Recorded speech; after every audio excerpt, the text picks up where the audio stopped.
achat, vaste débat. C'est toujours une grande appréhension pour nombreux d'entre vous de se lancer dans le premier achat.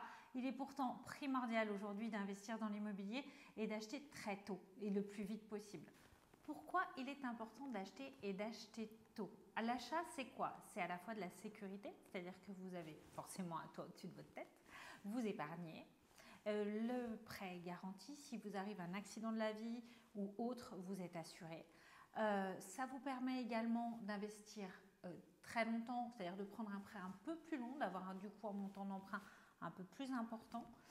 C'est également la manière de vous constituer un patrimoine, la manière également d'épargner. Donc il y a beaucoup d'atouts à acheter très tôt et notamment à faire son premier achat. La première étape, c'est de se constituer un apport personnel. Donc l'important de se constituer un apport personnel. Aujourd'hui, si vous souhaitez emprunter, il faut que vous prouviez à la banque que vous êtes capable de mettre un petit peu d'argent de côté, d'où l'apport personnel. Qu'est-ce que tu fais, Sandra? J'économise, je vais acheter un appartement. Idéalement, il doit être constitué de minimum 10%. On a vu il y a quelques années des emprunts sur 100-110%. Aujourd'hui, ce n'est plus d'actualité, ça reviendra peut-être un jour, mais si vous souhaitez faire votre premier achat maintenant, il faut vous constituer un apport personnel. Donc ces 10%, ils servent à quoi? 1. À payer vos frais de notaire ou une partie du bien. 2. À montrer à la banque que vous êtes capable de mettre de l'argent de côté et du coup, vous êtes crédible auprès des établissements bancaires. Une fois que vous avez constitué ce petit patrimoine, vous pouvez également, si la somme demandée est plus importante, demander à papa et à maman ou à la famille de vous aider pour pouvoir acheter rapidement. La deuxième étape, allez voir le banquier. Concernant le prêt, donc pour le prêt, il faut ensuite aller voir les institutions bancaires, soit votre banque, soit un courtier qui peut mettre en concurrence plusieurs banques et vous proposer différentes solutions ou différents montants ou différentes durées de prêt pour pouvoir investir dans votre premier achat. Une fois que votre enveloppe budgétaire est fixée, il ne vous reste plus qu'à vous lancer sur le marché de l'immobilier pour trouver le bien qui vous convient. Donc la troisième étape, la plus importante, c'est la recherche immobilière. Elle peut faire peur, je le sais, parce que j'ai accompagné beaucoup de primo-accédants depuis que j'ai commencé ma carrière dans l'immobilier il y a 17 ans. Donc n'ayez pas peur et surtout visitez. Il faut aller visiter, c'est la règle d'or. Vous faire une idée du marché et vous faire accompagner. Parce que j'ai beaucoup de jeunes qui cherchent à acheter et qui restent derrière leur écran à voir des annonces toute la journée. Mais ça ne va pas vous sauter dessus, un appartement, il faut aller le voir pour savoir ce dont vous avez besoin, envie et autres. Donc n'hésitez pas à prendre vos baskets et à partir visiter. Oh là là, celui-là, il a l'air trop bien. La déco, j'adore. Le canapé, c'est exactement ce que j'aime. Je le mets en favori, hein. Attention aux pièges. Un appartement très bien décoré et très joli, c'est super sur les photos, mais ce n'est pas forcément ce que vous achetez. Donc bien voir différents biens, même avec des petites rénovations, même avec des aménagements ou des décorations intérieures pas très jolies à partir du moment où ils sont dans le bon secteur, dans le bon budget, avec la bonne surface et l'ensemble de critères, n'hésitez pas à aller les voir. Donc il faut aller voir les agences, vous encadrer de professionnels qui vont vous parler à la fois des différents secteurs qui sont disponibles dans votre budget, les différents types d'appartements que vous pouvez acheter. Il est important de faire correspondre le bien à vos attentes et qu'il puisse vous convenir pendant un certain temps. Pas juste 6 mois, c'est compliqué après de revendre tout de suite. On n'est pas sur un système locatif où on peut changer tous les 4 matins de biens. Donc là, quand vous investissez, vous allez payer des droits d'enregistrement. Donc l'idée, c'est de rester un certain nombre de temps pour rentabiliser votre investissement et rentabiliser les frais de notaire.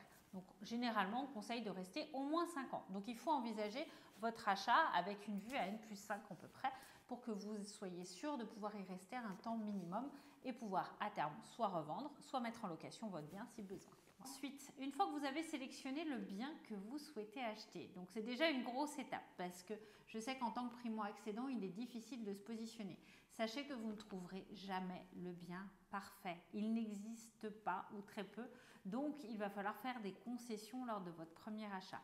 Donc n'hésitez pas à lister les concessions dans l'ordre de préférence et vous verrez qu'en visitant, vos concessions vont un peu changer parce que vous vous rendrez compte que lors des visites, c'est peut-être la luminosité qui est le plus important avec l'orientation ou peut-être que c'est la proximité du transport en commun ou peut-être que c'est la proximité des commerces.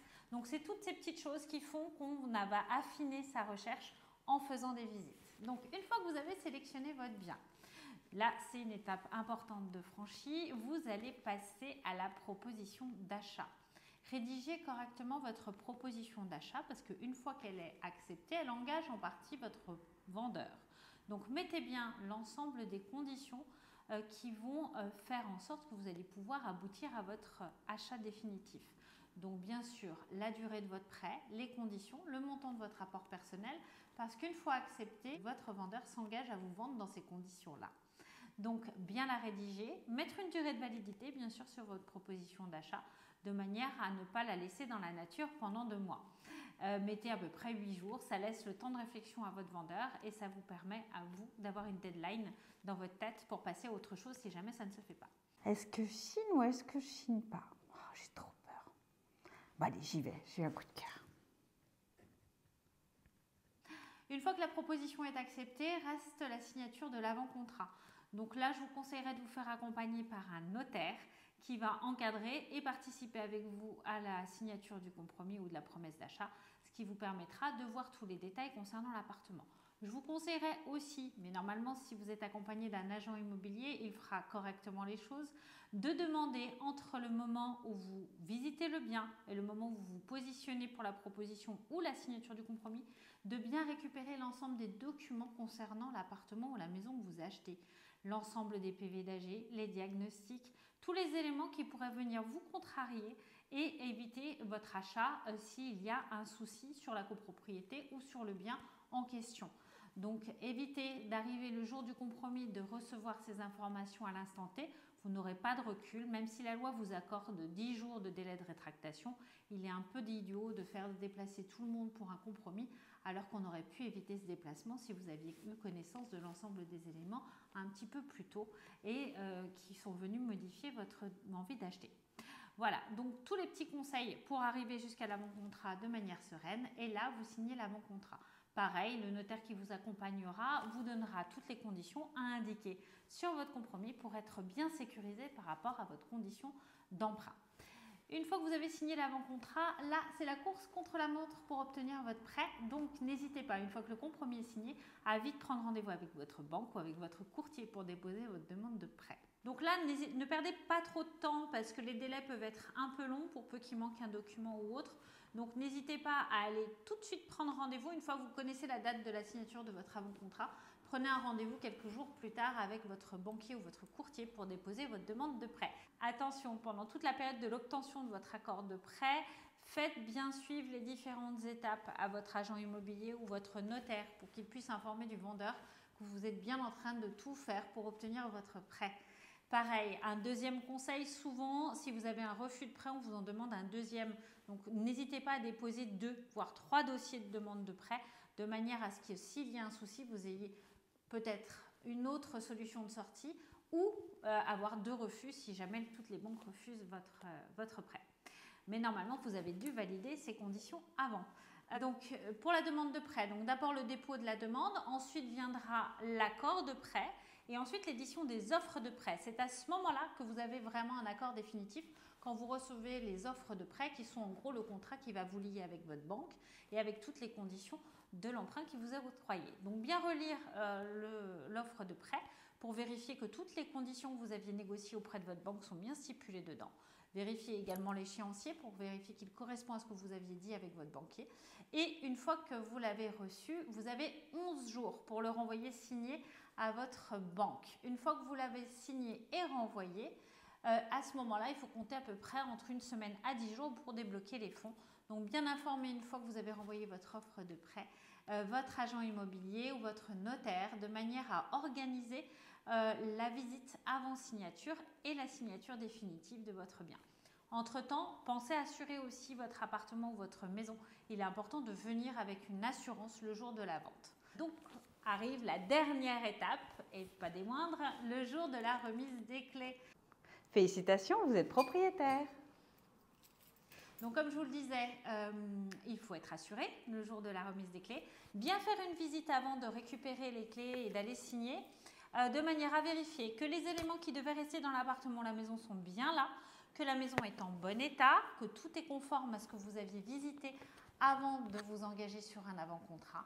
Et bien sûr, relever les différents compteurs de manière à mettre les différents abonnements à votre charge. N'oubliez pas que le jour de la signature, vous avez quelques chèques ou quelques virements à effectuer avec le remboursement au prorata de la taxe foncière et des charges. Donc bien penser que ce mois-ci va être un petit peu plus dur que les autres mensualités.